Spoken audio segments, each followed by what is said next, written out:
a few centuries of art, but then I realized that is an art training, not a training on art. So then I reluctantly had to give that up and do a debate on how to debate on art. So I can send you all of the paintings if you want to see pretty pictures, but unfortunately there will be no pretty pictures here. So the main thing about art is that it is obviously not the kind of econ or um, finance topic that you know nothing about. Very obviously, everyone has contact with art, everyone knows art and likes some niches of art, which is, I think, why the debates are considered to be easy. But also at the same time, the reason why they end up being confusing or messy or incredibly difficult to judge. So I am quite sure that a lot of people have experiences where they haven't understood a call in art debates or more calls in art debates. Or if you have difficulty doing extensions, that is also something that's quite common. The reason for that is because I think there are a couple of missing links or missing burdens that we subconsciously sidestep that we wouldn't sidestep in other kinds of debates, other types of topics. Because I think in econ or in finance, because we're scared about it, we make sure we do the basic things as well as possible, and then scale everything properly, which then I think we forget a little bit on topics that we find to be easier, quote unquote. And yes, it is easier as a sort of, as approachability, but in terms of premises and in terms of the specific things you need to do, it is quite a complex topic. It's not a difficult topic, but it is complex in terms of the in terms of the links and of the burdens. So the general notes, and the first thing I will start with is a few mistakes or lack of crucial links that I've seen a lot of times in art debates that very often either lead openings to lose to the other side, either lead closings to be able to do proper extensions. So you can take this both as how do I make my opening case better, but also as where can I probably look for an extension in case the motion seems to be shallow and I feel like the opening has taken everything. Also, by the way, I have heard this a lot recently that people feel like art debates are very shallow. I think one of the reasons for that might be because we tend to overlook certain dimensions. So then the purpose of this training is to point out missing links that are very often missing, to give you some branching out of stakeholders, and what particularly to do in order to properly characterize them.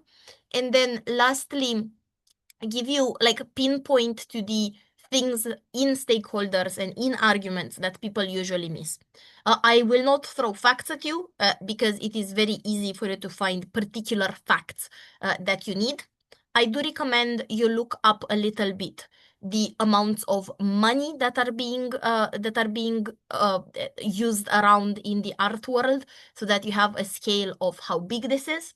But mostly, again, my purpose is to give a proper mind map to you in order to approach the debates easier. Obviously, if you have questions at any point, feel free to jump in.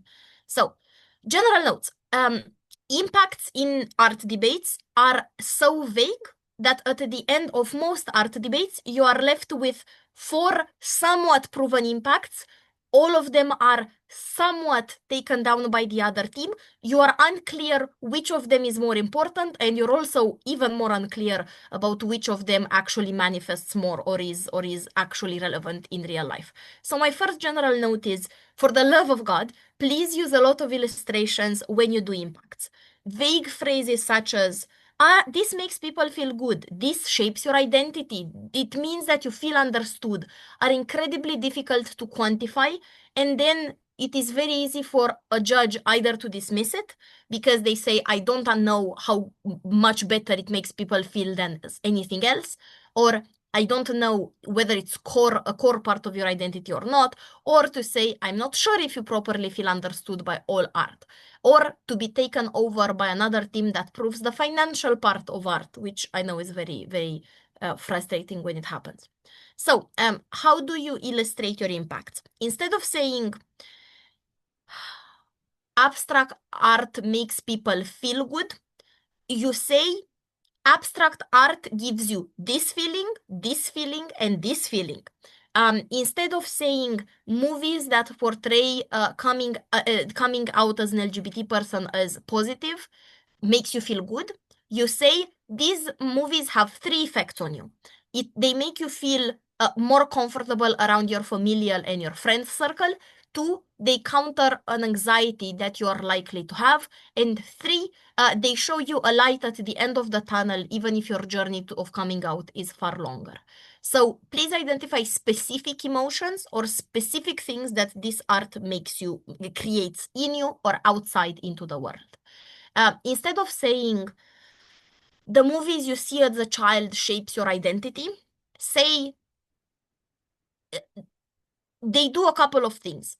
They make you perceive the good as always winning, which is very relevant because it gives you an optimism bias. Secondly, it creates something that you always fall back on and a kind of world that you can always retreat to when stuff gets bad. You can even use examples. The more explicit this is and the more grounded art impacts are, the easier it is for you and the clearer it is for the judge. If you're going for a micro personal impact or if you're going for a macro societal impact. Second advice is please nuance the stakeholders. What I mean by that is whenever artists are brought into the question, a lot of times they're treated very homogeneously. Artists don't care about money or artists care about money, but obviously it exists on a spectrum, right? Much like every other person, every artist cares a little bit about money. Some care a lot more about money, and some care only about money. Some will do art even if they're paid shit, and some are likely to quit. So please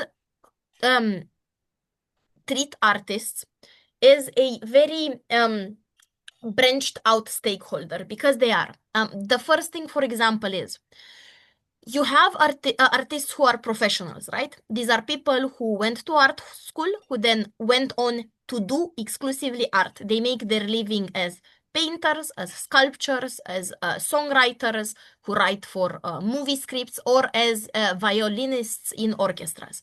You have amateurs, people who didn't go to art school, but who picked up the piano when they were a child, and then they kept kind of doing it. Or you have writers who are not writers, they're the HR department somewhere, but they write in their free time, or people who paint in their free time after being teachers their entire life.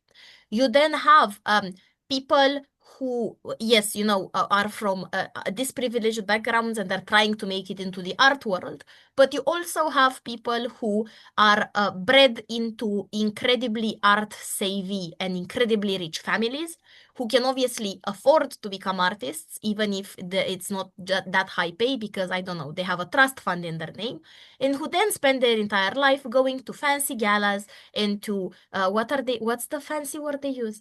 The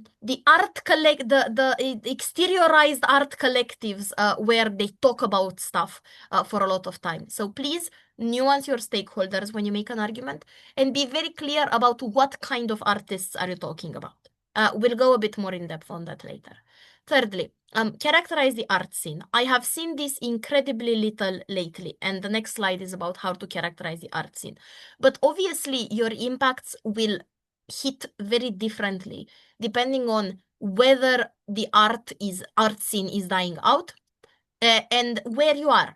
If you're in a city that has one of the biggest art scenes in the world, such as New York, for example, your argument about my musician cannot find a job is less believable than if they live in Albania, where there are two orchestras and then there is very little actual employment. When you have New York, right, who has all of the art schools, who has thousands of orchestras, who also on the side have Broadway shows where you can perform as a piano player, when they have jazz bars where you can get hired, then your argument becomes significantly less impactful or at least significantly less believable. So characterize the art scene both by placing it. Where does this happen? How are the job opportunities? How widespread is art? Are there little subcultures of art, or do you only have the main art, mainstream art? Fourth, be very reasonable about what you can achieve. This happens, this is, if you want, you can look at it as an analogy with the IR debates.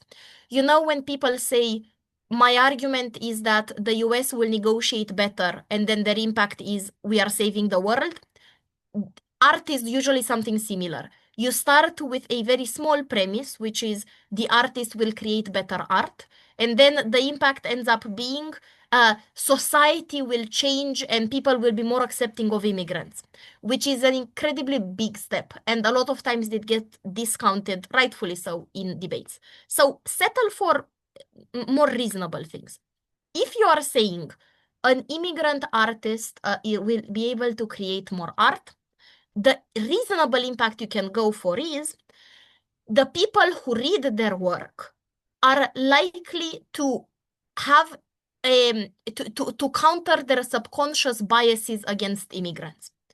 It might mean that when they meet an immigrant, they will not be um, um, as mean or as unwelcoming to them because they have read a book about it or seen a movie about it, and now they're sensitized to the kind of struggles that they have.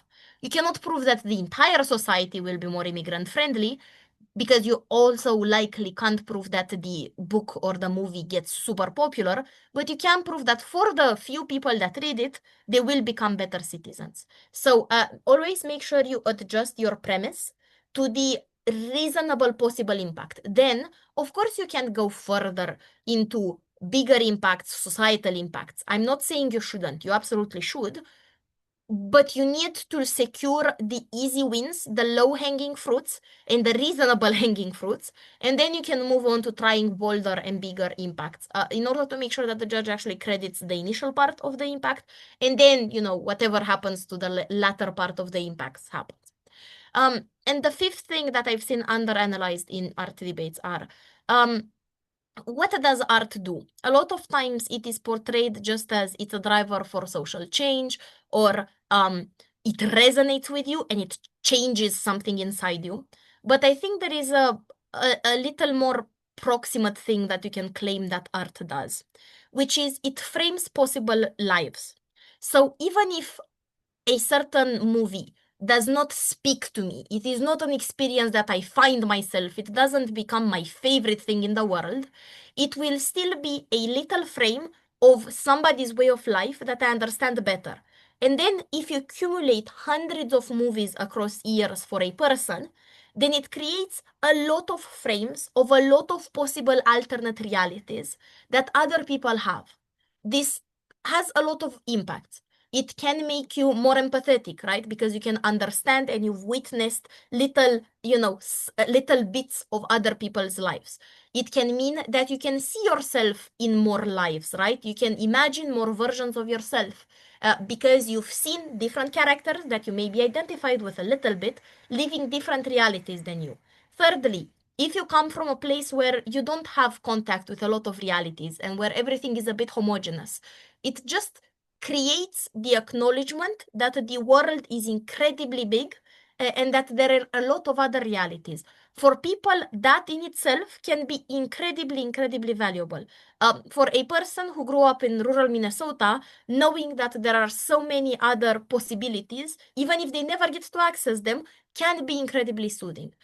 So one crucial, I think, function that art has is just showing you possible lives. Whatever you do with that later on is, you know, it's for you to argue. But start from that because you can infer a lot more things about it. Obviously, it can frame possible lives that you could have, in which case the arguments become stronger and more tied to your stakeholder. But it can also just frame possible lives that other people have, which can make them visualize stuff better or become a more empathetic person. So, what is the general status quo? Obviously, not all of these will apply to all of your debates. Not all of these will be useful in all of your debates. And obviously, this is a non-exhaustive list, but I'm giving you some things that I think would be relevant. So, where are we currently? Art is doing in a way better and in a way much worse than it used to be. There is a decrease of what we call like highbrow art popularity compared to previous century, which is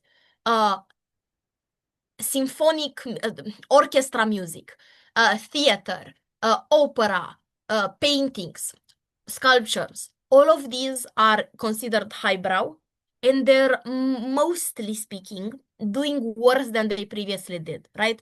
Because people used to go to them in the 16th or 17th century because there was literally nothing else to do, and because there were no other catchier or more alive things that you could be doing. Now there is thousands of things that technology brings and the world open up, which means that all of these kind of died out. That being said, this doesn't mean they are gone. Most of these things are still thriving, but they are thriving inside incredibly small circles of people who are already very passionate about this. This a lot of times is people who are brought up with opera, like imagine the fancy parents stereotype, who are brought up with opera, or people who go to a music school, or people who, just get very, very into older art. So these still exist, but they exist in pockets rather than mainstream culture. On the other hand, the reason why it's doing great is because there is increase of pop culture. Technically lowbrow art, but I refuse to call it that. So just culture that is more and art that is more accessible to people. And by this, I mean anything that is not fancy classical music. So all of the pop music, rock music, everything. Um, Series, shows, movies that are incredibly more accessible to people than they used to be. I don't know, light art shows that you can see on buildings at every Christmas market and or in every church that you go to visit when you go on a city break in summer, right? So whilst some art has gotten further away from people, a lot of art has come closer to people because now you have even the little apps that can show you a painting a day and you can learn about the painting, right? So a lot of art has come closer to people and is being consumed probably on a whole a lot more, but it is a different kind of art. A lot of times it's art it's a little bit more modern, that speaks a little bit more people to a little bit more people and has a lower barrier of entry. As in, you don't need to have gone to art school to understand the opera. You can understand Taylor Swift without having gone to art school. This leads me to the third thing, which is there has been, and this is a very good rebuttal point, by the way, whenever people say art is incredibly inaccessible, blah, blah, blah. There has been an increasing democratization in the production and distribution of art in the past, like maybe 20 years. So firstly, obviously there's still the fancy posh art schools, but those are not the only ways through which you can get to do art or get to be good at art. A lot of people can take, I don't know, private lessons in order to learn to play an instrument. You can pick it up when you're an adult and you have the financial means to. A lot of children, and this is true, weird but true, a lot of children learn to play the piano from videos on YouTube and they're self-taught. There is a lot of digital manuals on how to teach yourself how to paint. There is a lot of YouTube tutorials. There is master classes where you only have to pay $30 or however much you need to pay in order to master a certain drawing style, right? There is cartoon drawing classes that happen every weekend at some community centers or for some children, right? So this is not as it used to be, only incredibly expensive. It still is expensive, but there are a lot of ways to do it, sure, initially as an amateur, but there are a lot more ways to be able to learn art. The second thing in terms of production is there is a lot of digital tools online for you to do music, for example. I don't remember the names of the sites. I can look them up in the break. That allow you to mix music without getting an incredibly expensive DJ mixer, and the mixers or whatever the thing that the DJs use is called are also quite accessible. They will not cost you your house, right? And in terms of distribution, anyone can put their music on YouTube. And yes, it is harder to make it if you don't have a signed deal with a record label, but there are countless of world famous artists that started out either on YouTube and then slowly built up, and then somebody noticed them and they signed with a record label, or people who started by busking on the street, like singing on the street, and they became popular on the internet, and then they started having shows. Um, Same with Spotify, same with self-publishing platforms where you can publish your novel, your short stories, your poems, your music. They exist for every industry, for painting, for visual arts, for writing, for music, and they are a very clear proof of people's push in order to have art more accessible and to take it away only from people who went to art school and who already have the connections in the industry.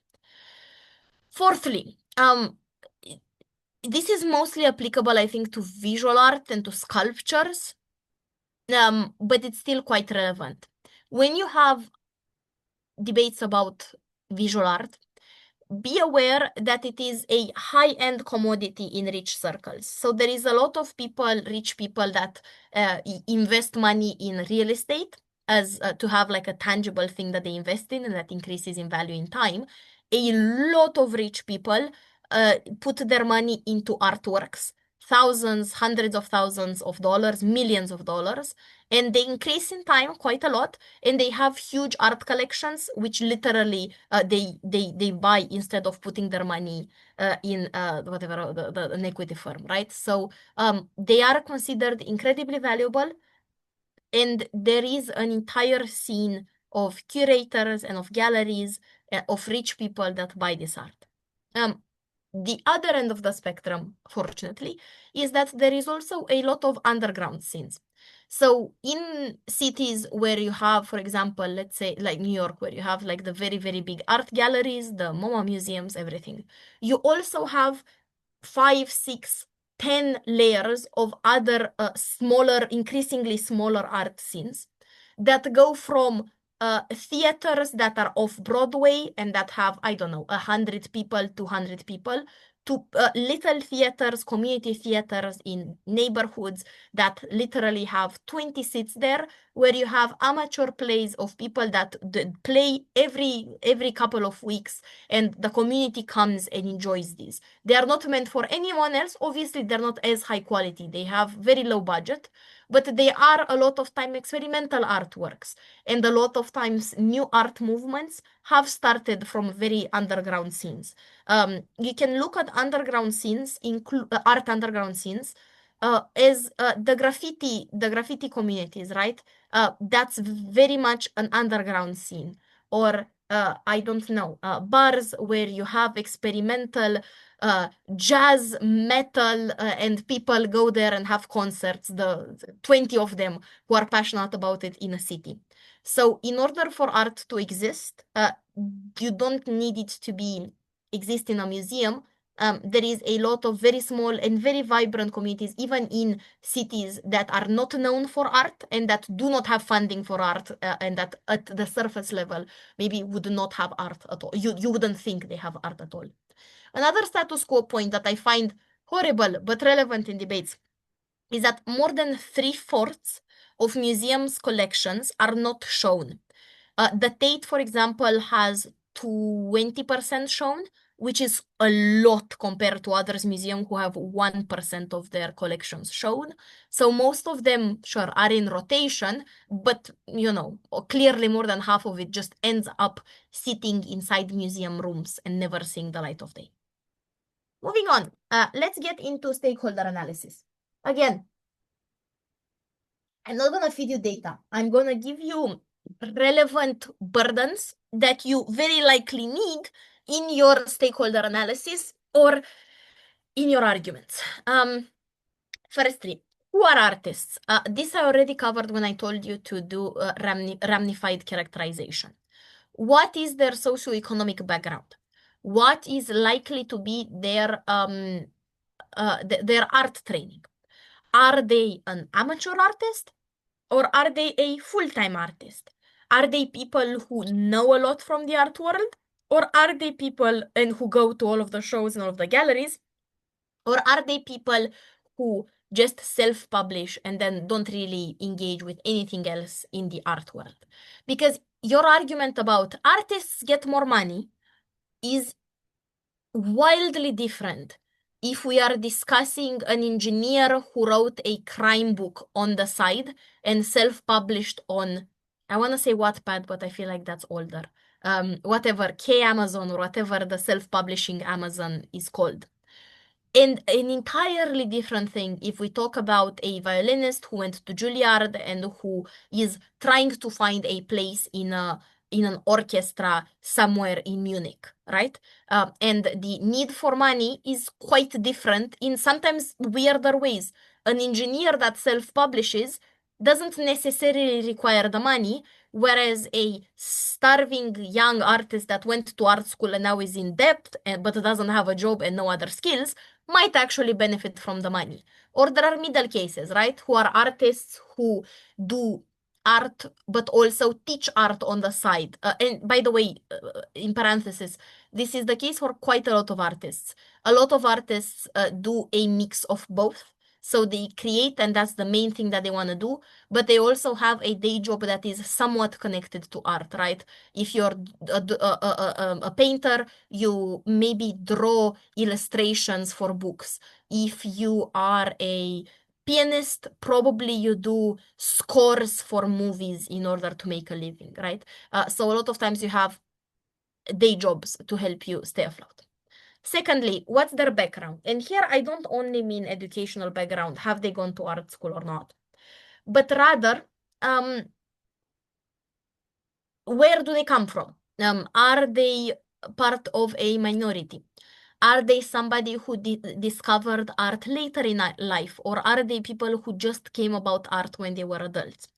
This is quite relevant because a lot of times you will hear, and nobody questions it inside the debate, oh, if you've gone to art school, then you are miles and miles ahead of everybody else. I think there is, obviously, to some degree, you have an advantage, clearly, but going to art school as a painter will not make up if you're incredibly untalented and incredibly lazy, right? And it is very plausible that somebody who didn't go to art school but has been painting their entire life and has learned by trial and error the stuff that you were told on a slide in a lecture one time, that the person that built themselves up will overtake an artist who went to art school, right? And the asterisk here being, there is only so much that art school can teach you, right? There is a lot of personal input, two, a lot of talent involved. The 5-year-old piano proteges, for sure also work their asses off, but there is also talent. There is no way in which a 5-year-old, no matter how much they worked, would ever be able to take over a world-class pianist who's been doing this over 70 years, unless talent also played quite a big part in this, right? So what is their background? Do we have any revealed information about this person? Are they likely to be hardworking? Are they likely to have worked their entire life for this? If they are a self-taught artist or a self-publishing artist, then it means that they have a lot of motivation and they also don't need external validation, right?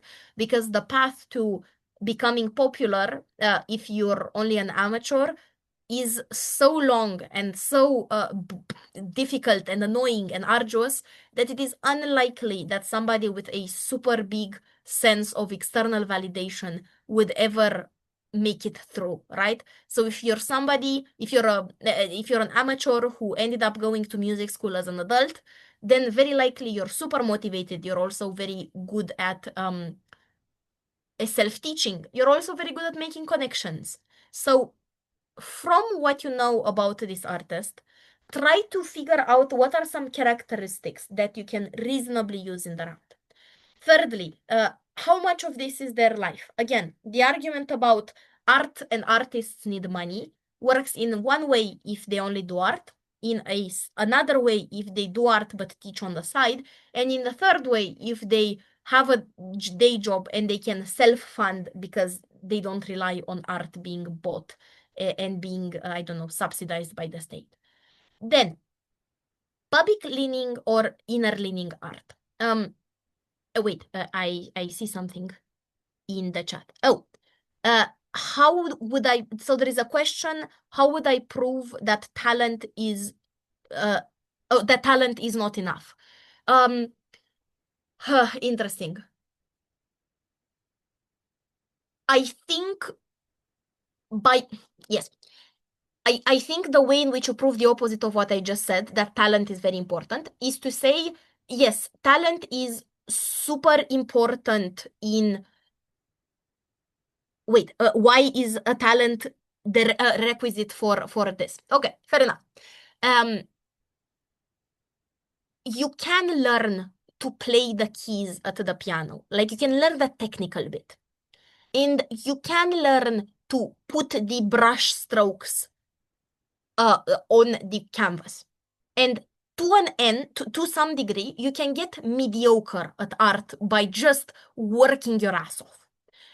After a point onwards, there is only so much technique you can use, and that will run out, or rather, it will cap the quality of your art.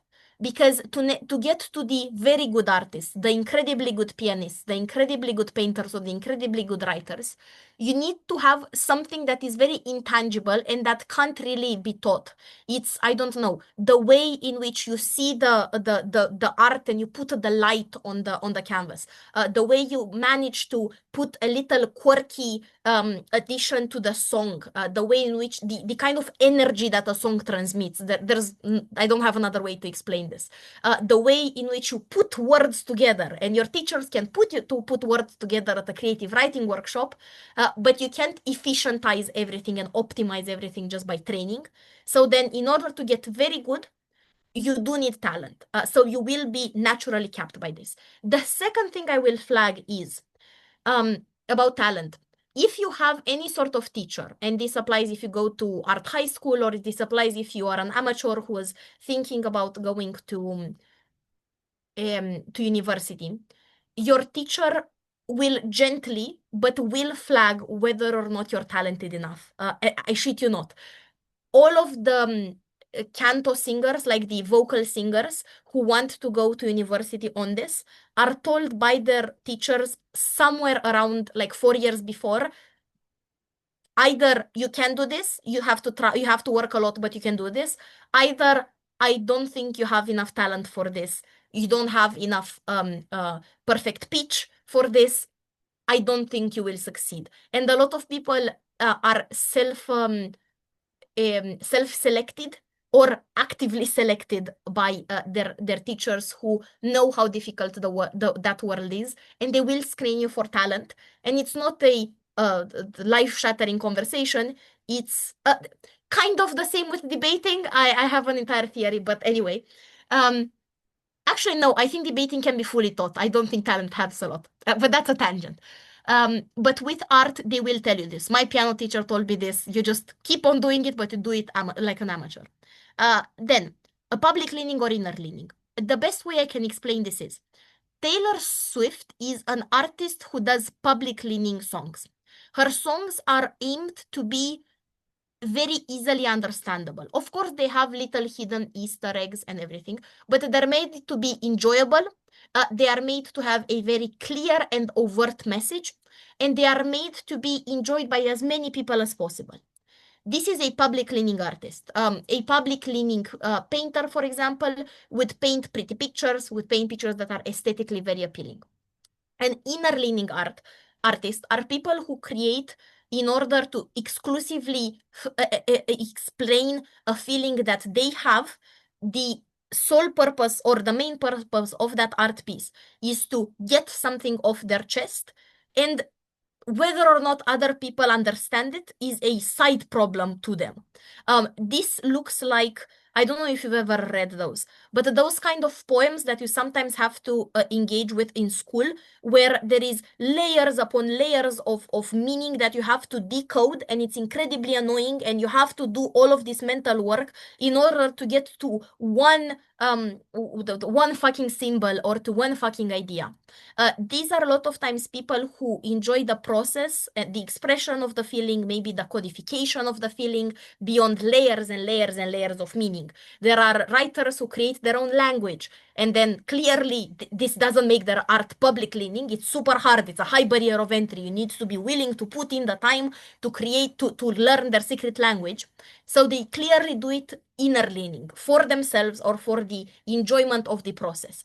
You need to identify which artists are you talking about, because incentives will work wildly different. Public recognition will work great for a public leaning artist, but an inner leaning artist that is acclaimed but hates what they did will not be very happy about the art at any point. So identify what kind of artist this is. Then, not all artists want to represent their community. And here, this applies, I'm flagging this for the many, many motions you have on minority artists, right? And the undisputed premise always is all artists who come from a minority background will speak of their experience and will want to be vectors, public vectors for their community. And fair enough, obviously, for a lot of minority artists, who they are and the story of, for example, racial injustice is something that is existent and super strong in their artworks. But what I'm flagging here is that you shouldn't take this for granted, right? Because very reasonably, some minority artists will not want to be defined by the fact that they're from a minority background. Or the story that they might want to write is a love story. It's not a discrimination story.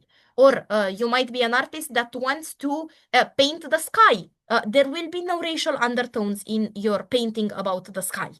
So I would just flag that these very generalizing arguments about whether or not an artist is willing to be a vector for a community are a little bit underproven, and you can challenge that premise when teams don't prove it in order to minimize their impact. You don't have to deny that. Surely there are some artists, but everyone kind of assumes that is 100% of them, whereas I think that it's more like a 50-50 situation at best.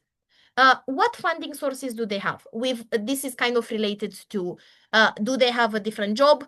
But I also mean, do they have a private donor? And we'll get to donors in a second. Sometimes donors just give money to artists.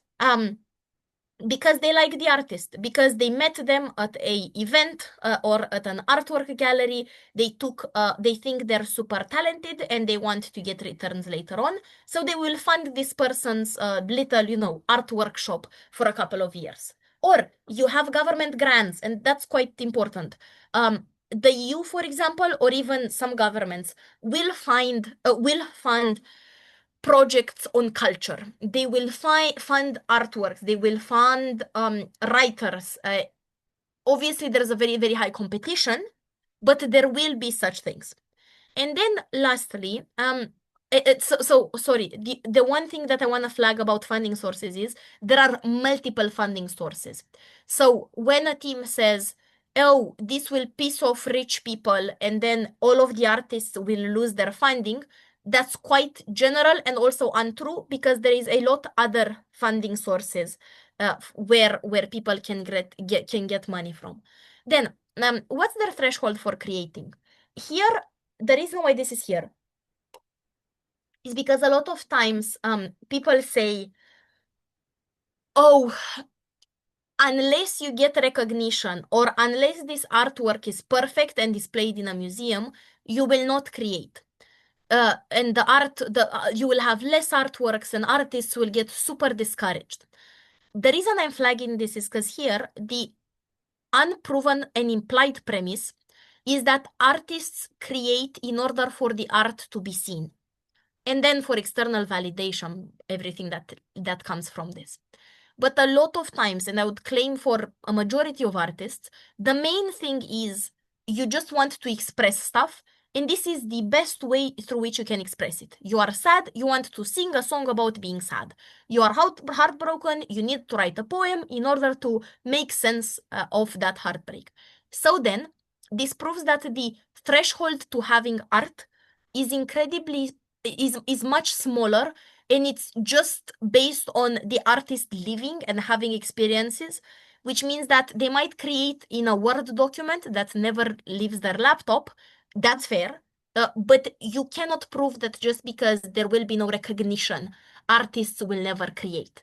You have to challenge the other team to prove why would somebody still write hundreds of songs and then never publish them if they used to publish so much, and if this is still something that they need in order to get catharsis. Does this also hold if they're public leaning artists?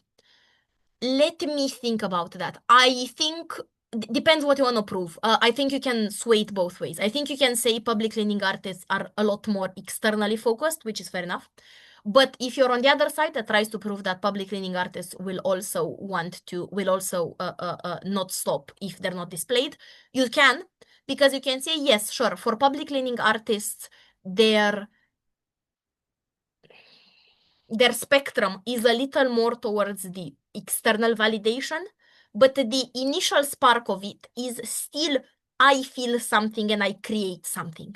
Maybe the way in which they will create will change, but I think you can still reasonably argue that it becomes a way of expression, much like everything else. And then it's hard to find a new and equally as satisfying way to express yourself or to express your feeling, and then cutting out art from your life is very unlikely, no matter how much you care about your public. Next, if it works. Next, okay, good. Art galleries, movie studios, publishing houses. I need to flag everything that I'm gonna say here differs heavily based on the industry. So I will try to give you a sort of combination between information. But for example, speaking of monopolies, in publishing houses, you have 4 publishing houses that hold 60% of the books written in the English language globally. So it isn't technically a monopoly. I guess you could say it's an oligopoly in English, but there is also a lot more other very, very big book book scene, such as, for example, Spanish books who can be read all across South Latin America, Europe. So then it doesn't matter whether those 4 big ones have oligopoly at English books, because this is completely irrelevant for Spanish speakers who will mostly read Spanish books. Movie studios. There is a couple of movie studios that you all know very well, Warner Bros., Paramount, blah, blah, blah, that do have some sort of an oligopoly. But there's also hundreds and thousands of indie movie studios, both in Hollywood, but also in every country in this world. You will have a lot of indie studios. And then the indie studios also have their festivals, right? There is the big festivals, Cannes, but there's also small festivals, local Eastern Europe festival, local national festival, the festival of horror, European festival of horror movies, where Hollywood doesn't have much of a sway. And obviously, because these are small sub-industries, the standards also differ quite a lot. Let's take the European horror movie the scene. A Hollywood horror movie that is made, with a little bit of jump scares. It's made a little bit commercial. It has a very high production value, but maybe doesn't have a lot of intricate, psychological horror inside it, will fare incredibly well on the mainstream, but at the small festival that focuses on the depth of the art and in how many symbols are hidden in the horror show and in how nuanced and delicate the psychological horror is, the Hollywood movie will mean shit to them and it will not be acclaimed. So what I'm trying to say here is, yes, the mainstream public will be the one that influences the ratings and the ratings in famous websites. And they will be the ones that maybe influence the Oscars and global audiences. But a lot of times, if you're part of the horror movie industry, the sculptures of Spain, the underground rock music festivals, it matters a little less that the big record labels don't care about you, because you also really don't care about the record labels yourself. You do not prize Hollywood as a horror movie, an indie horror movie maker, because in your view, they make incredibly superficial and bad horror movies. So what I'm trying to say is recognition does not equal mainstream recognition, and you should be very careful when you phrase what recognition means to artists, and what having your art appreciated means. To that end, when you discuss the means through which the art is distributed, the art gallery, the movie studio, the publishing house, are they big or small? And from that, please explain how they work. If they're a small movie studio, don't only say they are poor. Yes, they are, but it also means they are a very small team, which means that a lot of times people have multiple hats that they use. The producer is also the screenwriter, and maybe they also do the staging. It also means that a lot of times they have a closer relationship with the actors, and that might be a better experience for them. It also means that they can do things faster, because they don't need the paper to be signed by 100 Hollywood people, because there is a lot of money in the middle, right? It also means that a lot of times the artist is closer to their art, right? Because you're so hands-on in how the movie is produced. You built everything from the set to the costumes to gave the actor directions about how to do this. Obviously, the big ones have other benefits, right? Good publishing houses have fact checkers that check your book if it's historical fiction to make sure there is no a counterfactual thing that fucks up your plot.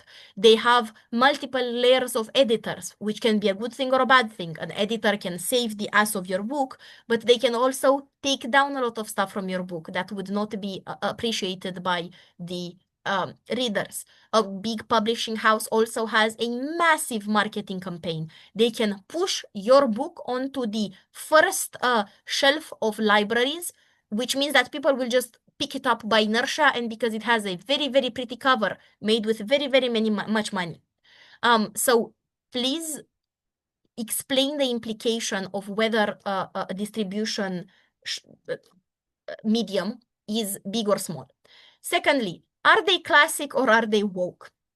Obviously, this is a bit of a reductionist dichotomy, but what I mean is, are they the kind, what example did I have in mind here? Are they the kind of medium that will look at the social implication of the art that they're making? And here, I think the dichotomy is a bit flipped sometimes. Hollywood tends to be significantly more woke than I don't know, local indie movies from Romania. The treatment that an actress will have in Hollywood might be or is likely better, and she has a stronger contract, and there is an intimacy director that makes sure she's comfortable during sex scenes, for example, as opposed to you might be treated shit if it's a very small studio that maybe, has other cultural values and they're not so aware of things. But this also influences the kind of art that you do, right? Disney has increasingly become more diverse in the character that they're doing. Whereas some other forms of art are a bit more stable or harder to push towards wokeness. For example, there are art galleries and a lot of art galleries, due to lack of money, due to other things, it's not that they're ill-intended, but a lot of art galleries still display a lot of colonial art, still have 95-97% men artists, and this will not change, right? On the other hand, you do have maybe the British Museum, who sometimes acknowledges how little women they have in their artists. Or you will have fancy, like, I don't know, Manchester museums who have colonial art, but who have a little explanation there about this was a painting stolen during the British occupation of this country, and it comes from very, very bad origin. It was taken away unrightfully from its owners, right? So the leaders of the art gallery movie studio do influence top down how people in it are treated, and also how the art is displayed and how the art, like what the art actually contains. Then some art galleries, for example, do outreach programs or community involvement. Some of them don't. But there are art galleries who fund, for example, art programs, Sunday art programs in local schools in poorer neighborhoods. Sometimes they do it for PR, but a lot of times that is the way through which children in poor schools get to do art. And that's how they find out that they're very good at drawing. So a lot of some, and you can look up the kind of galleries, like big galleries who do this. Then who curates them or who edits them? Some galleries, the National Art Gallery, obviously needs government approval, right? Because it is tied to the state. Whereas private museums can display whatever the fuck they want, which then means that you have a lot of more modern museums that display more scandalous art. All of the very scandalous artworks that you've heard of. Jesus in urine one, for example, Virgin Mary in urine or something. Will not be displayed by a national gallery. It will be displayed by a privately curated museum because, they might risk a bit more. They might be more conservative or more liberal than the middle ground that a government curated museum, for example, has to reach. Or the editors. Who, if you're discussing writers, who is your editor? Are they a person who will allow for, I don't know, sweeping statements about racism in the book? Or will they say, this will not do well with our conservative readers, and we know that the Penguin publishing house, have quite a lot of conservatives who read us. We can't allow this in your book, because obviously this influenced the outcome quite a lot. The last thing then, and I think we're perfectly in time then, is who are the donors? Again, a lot more than we tend to think. It's not only rich people, it is a lot of times sometimes companies fund this. It is sometimes state institutions. It is sometimes just normal people who want to contribute to an artist. All of the Patreons and all of the GoFundMe by artists that are trying to make it. These are not rich people. These are people who found them on YouTube and who like their art and who want to contribute to this. And sometimes it's random private institutions. Sometimes, I don't know, an accounting firm will have money that they need to spend in order to not have more tax to pay to the government. And they will sometimes give money to an art project because somebody from an NGO approached them and was like, hi, are you willing to fund this? And they are willing to fund this. So be aware and provide alternatives when the other team says, this is the exclusive funding source for this artist. It is not. Explain a little bit all of the possible alternatives. Secondly, what will the donors request? And that's very relevant. Some art donations come without any strings attached. They're like, I believe in this artist. I believe they can come up with something quirky and relevant. I acknowledge they're quirky. I will let them do the quirky. Some things come with strings attached. Sometimes government programs, for example, are very clear into what you invest in, how the programs look like, the curriculum of the educational art program is looked at. Or some people fund specifically a commission, right? I will fund you to paint this picture because I want this picture in my house or in the hotel of my lobby. So then, to what degree does the donor affect the artist's freedom? You need to establish that because this is entirely overlooked in debates. Then, what makes this donation happen? This is incentive analysis. Is it they like art? It can be that some people literally just like art. They can afford this and they feel good about themselves. Is it they have an ulterior motive? Sometimes, yes, you will find poetry in order Fun fact, the Hungarian government is pushing a lot of money into the slam poetry or the spoken word poetry area but they are very adamant that this is not anti-government messages inside the slam poetry. So then there is a second opposition slam poetry group, which is not funded by the government, that writes a lot of poetry and a lot of art about how the government is shit. But sometimes funding will be very, very targeted and will come because they have an agenda. It can sometimes happen just because you want money and you don't care what the artist puts out as long as it gives you money. So sometimes it will be, I am profit inclined, but I am not message, I don't control the message. Sometimes it will be, I want to control the message, but I don't care about how much money this makes me. Is there anything that would make this donation stop? Whenever you have debates about certain types of art and people say, oh, this will make the rich people stop donating. Will it? Because I think if you have established in the previous point that the reason for why somebody donates is because they like art, maybe they will stop donate to that specific artist at worst, but they will move to another artist because the reasoning is just, I like art, I think art is valuable. Or if the museum is funding some schools, if there is one problem in one of the schools with one of the kids, I don't think they will stop the entire program, right? Because the rationale behind it is it makes us look good, but also art for developing communities is very relevant. So they're still likely to do it.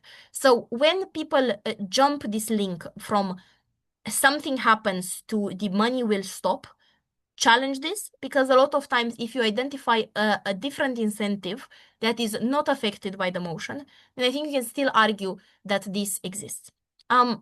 This is basically the content that I have. The bottom line of everything that I've said is, please don't take for granted premises that we tend to take for granted in art debates. There is a lot of nuance and a lot of diversity. If you see that your debate starts only being about visual art, but the motion does not say visual art and having it on literature would help you more, give counter examples on literature and point out that this is just of a reasonable interpretation as the other one is. So don't allow yourself to be cornered out of areas of art that would benefit your case, and also be actively aware to not do that accidentally, to not corner yourself, because for the publishing industry, emotion will be unbalanced, but for the music industry, emotion will be super balanced. So do a little thinking in the prep time about is there any industry that can help this debate be balanced and or that could help my team specifically. I think we have like 5 minutes for questions. If there are any questions, let me stop sharing.